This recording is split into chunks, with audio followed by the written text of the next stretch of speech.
नमस्कार, बुलेटिन में आपका स्वागत है। आपके साथ मैं दीपेश बरगले। चलिए खबरों की शुरुआत करते हैं। भोपाल से बड़ी खबर हम आपको बता देते हैं। राजधानी में शराब दुकानें खुलेंगी और भांग की दुकानें भी खोल सकेंगी। कंटेनमेंट इलाके को छोड़कर दूसरे इलाकों में शराब और भांग की दुकानें खुलने लगेंगी। कलेक्टर तरुण पिथोड़े ने आदेश जारी कर दिए हैं। शराब दुकान पर सोशल डिस्टेंसिंग का पालन अनिवार्य होगा।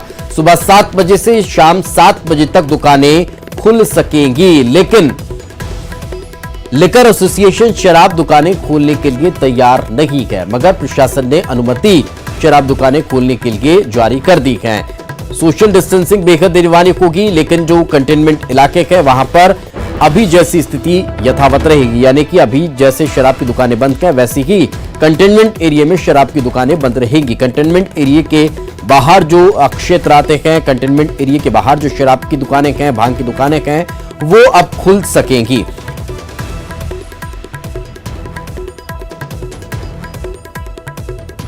तो और ज्यादा जानकारी के साथ हमारे सहयोगी रंजना हमारे साथ जुड़ चुके हैं। रंजना, क्या ताजा जानकारी? और लिकर एसोसिएशन जब शराब दुकानें खोलने के लिए तैयार नहीं तो फिर क्या स्थिति देखने को मिलेगी?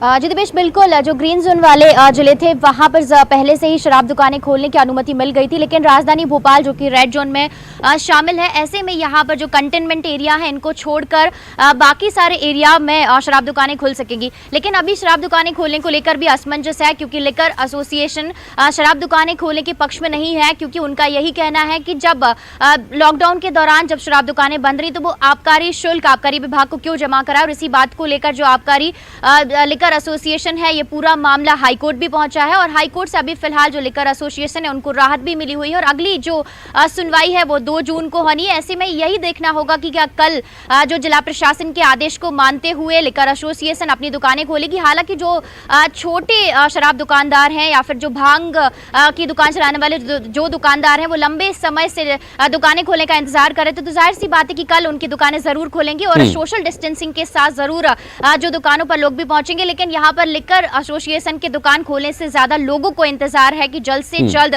शराब दुकानें खुलें, ताकि बिल्कुल। लेकिन रंजना, यहाँ पर सवाल एक ये है कि क्या सरकार के अल्टीमेटम के बाद ये जो गतिरोध है वो कम हो पाएगा? क्या अब भविष्य में किसी तरह से कोई रास्ता निकलता हुआ दिखाई देगा?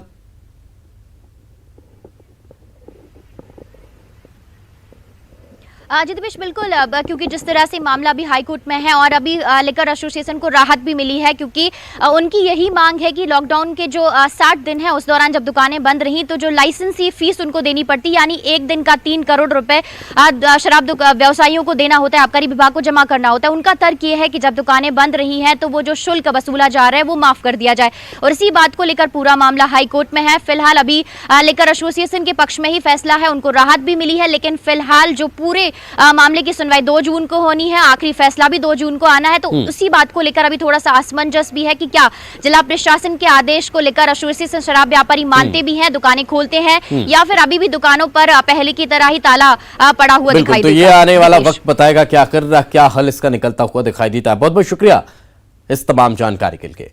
पूर्व सीएम अजीत जोगी के निधन पर सीएम शिवराज सिंह चौहान और बीजेपी के प्रदेशाध्यक्ष वीडी शर्मा ने दुख प्रकट किया है। एक कद्दावर नेता थे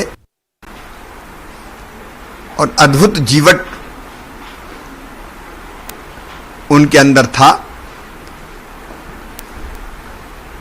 पहले सांसद के रूप में एक नौकरशाह से, और सांसद के बाद जब मध्य प्रदेश और छत्तीसगढ़ अलग बना तो छत्तीसगढ़ के मुख्यमंत्री के रूप में उन्होंने मध्य प्रदेश छत्तीसगढ़ की बेहतर सेवा की। अस्वस्थ होने के बाद भी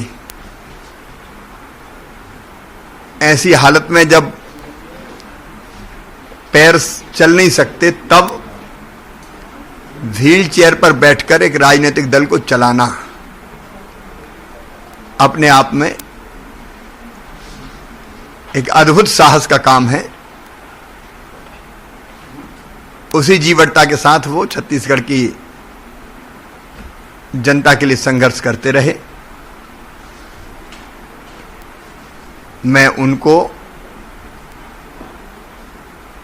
अपनी ओर से, मध्य प्रदेश की जनता की ओर से श्रद्धा के सुमन अर्पित करता हूं। उनके परिवार को भगवान ये गहन दुख सहन करने की क्षमता दे, यही प्रार्थना करता हूं। ओम शांति। छत्तीसगढ़ के प्रथम मुख्यमंत्री श्रीमान अजीत जोगी जी का दुखद निधन हुआ है। मैं भारतीय जनता पार्टी मध्य प्रदेश परिवार की ओर से उन्हें श्रद्धांजलि अर्पित करता हूं और भगवान से प्रार्थना करता हूं कि वो अपने श्री चरणों में उनको स्थान दे और उनके परिवार को इस वज्र शक्ति को सहन करने की शक्ति प्रदान करे। तो हमारे सहयोगी राघवेंद्र हमारे साथ जुड़ चुके हैं। राघवेंद्र, क्या ताजा जानकारी, क्या जोगी जी की पार्थिव देह उनके आवास पहुंच चुकी है और इस वक्त क्या कुछ चल रहा है वहां? उनके पार्थिव देह को अभी तुरंत जो है उनके सागौन बंगला स्थित आवास में लाया गया है, जहां पे समर्थकों की भारी भीड़ है। साथ ही राजनीति से जुड़े लोग भी पहुंच रहे हैं, परिवार के जो लोग हैं वो भी पहुंच रहे हैं। तो तुरंत उनके शरीर को लाया गया है और ये बहुत ज्यादा यहाँ पे क्राउड है, क्योंकि बहुत से लोग अजीत जोगी के चाहने वाले हैं। और ये देखिए समर्थकों की जो उनके रोने की आवाज भी सुनाई दे रही है कि आखिर उनके चले जाने का जो दुख है वो दिखाई दे रहा है और आंखों से आंसुओं के रूप में निकल रहा है। जब बहुत सी महिलाएं जो है कहीं न कहीं इस बात से दुखी होकर रो रही हैं और मुश्किल की घड़ी है, न केवल उनके समर्थकों के लिए, उनके चाहने वालों के लिए, बल्कि प्रदेश के लिए भी। एक बड़ा नेता जो है वो चले गए हैं, तो जाहिर तौर पर मुश्किल घड़ी है। पुलिस वालों के लिए भी एक दिक्कतें हैं कि इस कोरोना संकट के समय में भी बड़ी संख्या में लोग पहुंच गए हैं, उनको रोका भी नहीं जा सकता और लोग अंतिम दर्शन करना चाहते हैं अजीत जोगी का। यही वजह है कि उनके इस बंगले में बहुत ज्यादा भीड़ लोगों की जुट चुकी है जो अंतिम दर्शन करना चाहते हैं। अब उनके पार्थिव देह को लाया गया है और ये सामने जो आपको दिखाई दे रहा होगा, इस तरफ ये किया रखा जाएगा उनके पार्थिव देह को, इस हॉल में रखा जाएगा और वहां पे बारी बारी से सबको अंतिम दर्शन के लिए पहुंचना है। अभी उनके पार्थिव शरीर को अंदर ले जाया गया है, हॉल में रखा जाएगा और उसके बाद फिर सभी को अवसर मिलेगा एक एक करके उनके अंतिम दर्शन करने के लिए। तो जाहिर है ये जो है बड़े दुख का क्षण है प्रदेशवासियों के लिए, उनके चाहने वालों के लिए और राजनीति के एक बड़ा नाम छत्तीसगढ़ की अगर राजनीति में बात किया जाए तो उनसे बड़ा कोई नाम नहीं था। लेकिन राघवेंद्र, एक और चीज ये भी जानना चाहेंगे कि कार्यकर्ता समर्थक के अलावा क्या कोई बड़े नेता भी यहाँ पर पहुंचे हैं अभी तक का जोगी जी के अंतिम दर्शन करने के लिए या फिर यहाँ पर दूसरी व्यवस्थाओं को देखने संभालने के लिए? देखिए, उनके पार्टी से जुड़े जो विधायक हैं धर्मजीत सिंह वो पहुंचे हुए हैं। अभी कवासी लखमा जो आबकारी मंत्री हैं वो भी यहाँ पे पहुंचे हुए हैं। तो ऐसे तमाम लोग जो उनको जानते हैं, उनको चाहते हैं, वो सभी लोग यहाँ पहुंच रहे हैं और पॉलिटिकल पर्सन्स भी पहुंच रहे हैं। तो हॉस्पिटल में बड़ी संख्या में जो राजनीति से जुड़े लोग हैं, बड़े नाम जो हैं छत्तीसगढ़ के, वो सारे लोग पहुंचे हुए थे। अब उनके घर में भी लोग पहुंचेंगे और यहाँ पे अंतिम दर्शन के लिए जो है लोगों की भीड़ जुट भी रही है। अलग अलग दलों के लोग भी, खासकर क्योंकि कांग्रेस से लंबे समय से अजीत जोगी जुड़े रहे हैं, तो कांग्रेस पार्टी से जुड़े बहुत सारे लोग पहुंच रहे हैं, मंत्री पहुंच रहे हैं। मोहन मरकाम काफी समय तक हॉस्पिटल में रहे पूरी व्यवस्था देखने के लिए। तो ये बताता है कि किस तरीके से अजीत जोगी को पसंद करने वाले लोगों की एक बड़ी लिस्ट है, बड़ी सूची है। जो लोग उनको चाहते हैं वो यहाँ पे पहुंच भी रहे हैं और उनके अंतिम दर्शन के लिए लोगों की भीड़ जो है लगी हुई है। जी बिल्कुल। अब एक और चीज ये कि सुबह कितने बजे बिलासपुर के लिए पार्थिव देह को रवाना किया जाएगा, उसकी क्या तैयारियां हैं राघवेंद्र? देखिए, अभी आम लोगों को यहाँ पे उनके दर्शन दिया जाएगा जो रात 9 बजे तक कहा गया था, लेकिन विलंब हो गया है उनके पार्थिव देह को यहाँ बंगले में लाने। तो स्वाभाविक है कि देर रात तक ये सिलसिला चलेगा जब उनके अंतिम दर्शन के लिए लोग यहाँ पे पहुंचेंगे, जुटे रहेंगे। और उसके बाद सुबह 9 बजे का समय बताया गया है जब यहाँ से रायपुर से सुबह 9 बजे उनके पार्थिव देह को बिलासपुर ले जाया जाएगा और बिलासपुर में कुछ समय तक उनका जो आवास है वहां पे रखा जाएगा और उसके बाद फिर गौरेला जहाँ पे उनका गृह ग्राम है जोगीसर, वहां ले जाया जाएगा। और रास्ते में भी बताया जा रहा है कि उनके दर्शन के लिए, चूंकि कोरोना संक्रमण का समय है, संकट का समय है, बड़ी संख्या में लोग पहुंच नहीं सकते, ऐसे में ये कोशिश की जाएगी कि रास्ते में भी जहाँ कहीं भी लोगों की भीड़ जुटेगी, लोग रुक कर अगर उनका अंतिम दर्शन करना चाहेंगे अंतिम दर्शन के लिए अब उनकी पार्थिव देह को उनके सागौन बंगला स्थित आवास पर रखा गया है और अब लोगों की भीड़ वहां पर जुटती जा रही है। बहुत बहुत शुक्रिया इस तमाम जानकारी के लिए। आगे बढ़ते हैं खबर हरदा से, जहां पर नहर फूटने से गांव में पानी भर चुका है। लालमाटी गांव में ये पानी भर चुका है। नहर में क्षमता से ज्यादा पानी भर चुका था। अधिकारियों की लापरवाही यहां पर सामने आई है। मूंग के खेतों में भी पानी भर गया है। किसानों की फसल डूब चुकी है। 2 साल पहले करोड़ों रुपए की लागत से इस नहर को बनवाया गया था, लेकिन अब ये तस्वीरें आप देख सकते हैं किस तरह से नहर फूटने की वजह से अब किसानों के खेतों में और गांव में पानी भरता हुआ दिखाई दे रहा है। ये इस वक्त बड़ी खबर हम आपको बता रखे हैं। बड़ा नुकसान कहीं ना कहीं यहां पर लालमाटी गांव के किसानों को होता हुआ नजर आ रहा है। इस वक्त बड़ी खबर हम आपको बता रखे हैं हरदा जिले से, जहां के लालमाटी गांव में नहर फूटने से पानी किसानों के खेतों में भर चुका है। और इस वक्त और ज्यादा जानकारी के साथ हमारे सहयोगी प्रवीण तंवर हमारे साथ जुड़ चुके हैं। प्रवीण, किस तरह की लापरवाही देखने को मिली, आखिर कैसे ये हादसा हो गया? जी देखिए, जो पूरा मामला है ये हरदा से करीब 35 किलोमीटर दूर लालमाटी गांव है। वहां के पास ये मुख्य जो नहर है हरदा जिले की, उसका ये मामला है। ये जो नहर है जो है एक बड़े हिस्से में आज फूट गई थी, जिसके कारण जो है लाखों गैलन पानी जो है किसानों के खेतों में भरा गया। और यह जो पानी जो है वहाँ नहर से लगा जो गांव है लालमाटी गांव, वहाँ के भी गांव में भर जाने से जो है गांव के जो रास्ते वो भी जलमग्न हो गए। और इस पूरे मामले में जो कहीं ना कहीं नहर विभाग की लापरवाही इसमें सामने आई, क्योंकि जो नहर की क्षमता थी उस क्षमता से अधिक पानी इस नहर में छोड़ा गया था, जिसके कारण बिल्कुल प्रवीण, मैं आपको रोकना चाहूंगा। हमारे साथ एडीएम प्रियंका गोयल जी जुड़ चुके हैं। प्रियंका जी, बहुत बहुत स्वागत आपका। जिस तरह से हरदा के लालमाटी गांव में नहर फूटने की वजह से गांव वालों को परेशानी हुई है, आखिर कहां कमी रही, कहां लापरवाही हुई है? जांच कराएंगे कहाँ लापरवाही हुई, कैसे फूटी है। अभी तो हमारी जो तात्कालिक व्यवस्था है वो हम सबसे पहले जहाँ जहाँ पानी भर रहा है उसका क्या अरेंजमेंट हो सकते हैं, उसके लिए हमने अपने रेवेन्यू अमले को भी वहाँ भेजा है। वो WID वाले भी पहुंचे। रिहायशी इलाकों में भी पानी भर चुका है या फिर सिर्फ खेत प्रभावित हुए हैं? नहीं, खेत में हुआ है, वो रिहायशी इलाका नहीं है वहाँ पर।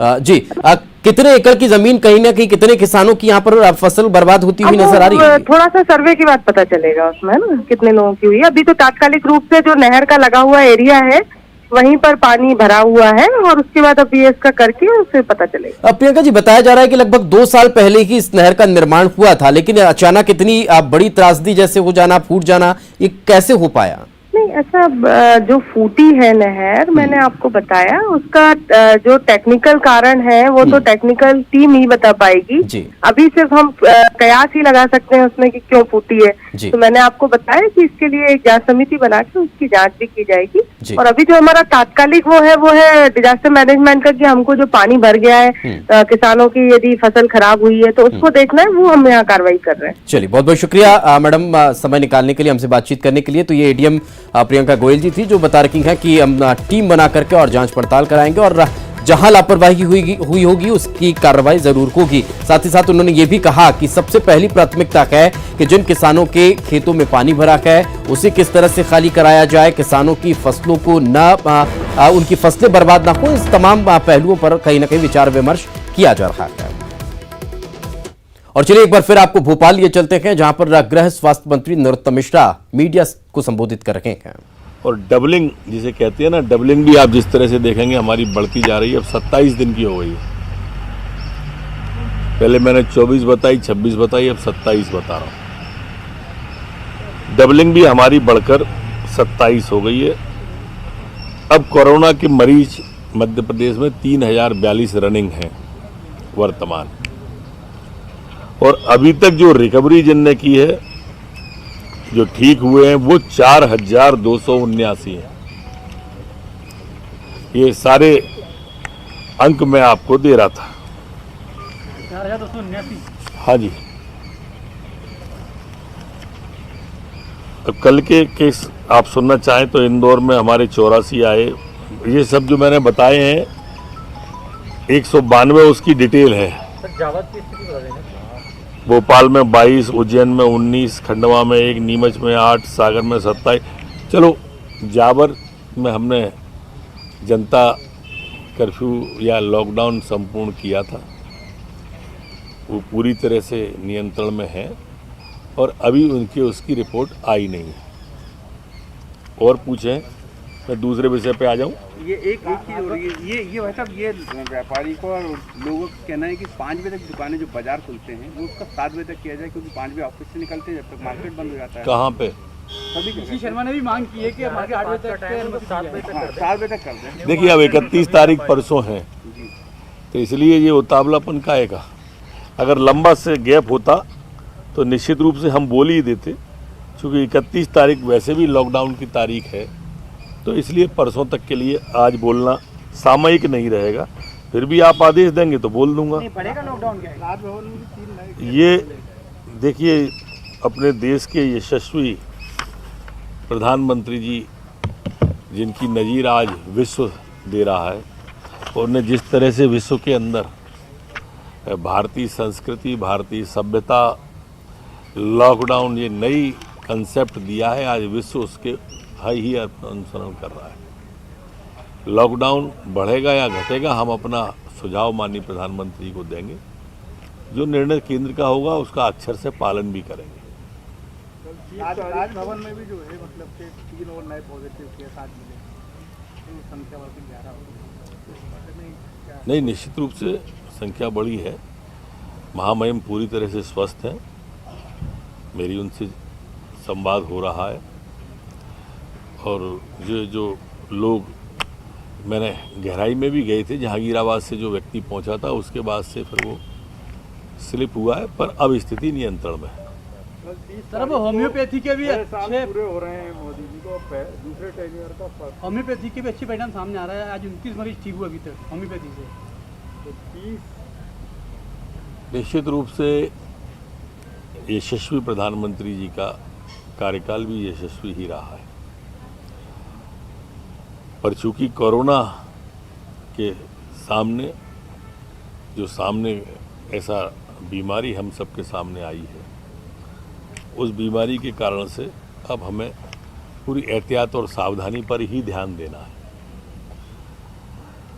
अभी तक मनरेगा में जो हमारे मजदूर लगे हैं, उनकी संख्या 22,97,546 हो गई। हमारी जो ग्राम पंचायतें सक्रिय हुई हैं इसमें, प्रति ग्राम पंचायत में 102 कम से कम लोग वहाँ के काम कर रहे हैं, 102.80 आ गया है। मनरेगा के 2,05,475 काम खुले हुए हैं। 22,350 पंचायतों में काम चालू हो गए हैं, मतलब ये 97 से 99% होता है।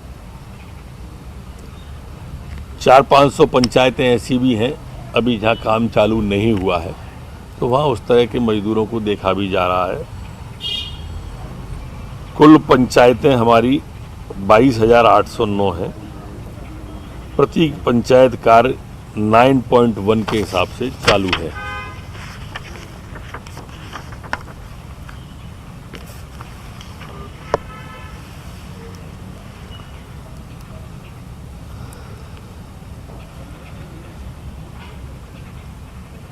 बड़ी संख्या में मजदूर, 5 लाख, 5.5 लाख के आसपास मजदूर हमारे मध्य प्रदेश में आ गए हैं। आप कहेंगे तो मैं हर बार की तरह इस बार भी कहां से कितने बढ़ गए बता दूंगा, आप रोकेंगे तो रुक जाऊंगा, अन्यथा पड़ता। ब्रेक के बाद एक बार फिर आपका स्वागत है। सांवेर विधानसभा क्षेत्र के कई कांग्रेस कार्यकर्ताओं ने बीजेपी की सदस्यता ग्रहण की है। इस मौके पर क्या कहा बीजेपी प्रदेशाध्यक्ष वीडी शर्मा ने, आइए आपको सुनवाते हैं। सैकड़ों कार्यकर्ताओं ने भारतीय जनता पार्टी की सदस्यता ग्रहण की है। भारतीय जनता पार्टी कार्यालय में उन सभी लोगों को भाई तुलसी सिलावट जी के साथ माननीय मुख्यमंत्री जी ने और मैंने उन्हें सोशल डिस्टेंसिंग के साथ सारे नॉर्म्स का पालन करते हुए आज उनको भारतीय जनता पार्टी परिवार में सदस्यता दिलाई है। और हमने एक बार फिर दिग्विजय सिंह ने सोशल डिस्टेंसिंग की धज्जियां उड़ा दी। आज रायसेन से एक वीडियो सामने आया है जहां अभी कोरोना का कहर थमा भी नहीं है, इसके बावजूद भी कृषि उपज मंडी पहुंचे और फसल खरीदी को लेकर किसानों से दिग्विजय सिंह मिले, जहां सोशल डिस्टेंसिंग का बिल्कुल भी ध्यान नहीं रखा गया। इस दौरान उनके साथ उदयपुरा विधायक देवेंद्र पटेल समेत कई कांग्रेस कार्यकर्ता मौजूद थे। दद्दा जी को नमन। मुख्यमंत्री शिवराज सिंह चौहान आज कटनी में श्री दद्दा जी को श्रद्धा सुमन अर्पित करने के लिए पहुंचे। इस मौके पर उन्होंने दद्दा जी को महान संत बताया। यहां मुख्यमंत्री ने प्रवासी मजदूरों की वापसी के लिए दी जा रही सुविधाओं को बताया। इस दौरान गृह मंत्री नरोत्तम मिश्रा, बीजेपी प्रदेशाध्यक्ष वी.डी. शर्मा और सुहास भगत भी मौजूद रहे। वो संतों में श्रेष्ठ थे और उनका पूरा जीवन आम जन के मन में आध्यात्मिक रुचि पैदा करने, उनको सही दिशा देने में और धर्म और अध्यात्म का पथ दिखाने में लगा रहा। मानव कल्याण के लिए समर्पित उनका जीवन था। जैसे हम लोगों ने मजदूरों के मामले में, शायद मध्य प्रदेश ऐसा राज्य है जिसने मध्य प्रदेश के अपने मजदूर भाई और बहन तो लाए ही, लेकिन मध्य प्रदेश की धरती से अगर दूसरे प्रदेश के मजदूर होके गुजरे। खबर सागर से कोरोना के 24 नए मामले सामने आए हैं। 24 मरीजों की रिपोर्ट पॉजिटिव आई है। कोरोना एक्टिव मरीजों की संख्या अब 116 हो चुकी है। सागर से बड़ी खबर, जहां पर 24 नए मामले सामने आए हैं। 24 मरीजों की रिपोर्ट पॉजिटिव आने के बाद अब टोटल मामला 116 पहुंच चुका है। और इसी के साथ इस बुलेटिन में फिलहाल इतना ही। खबरें लगातार जारी है।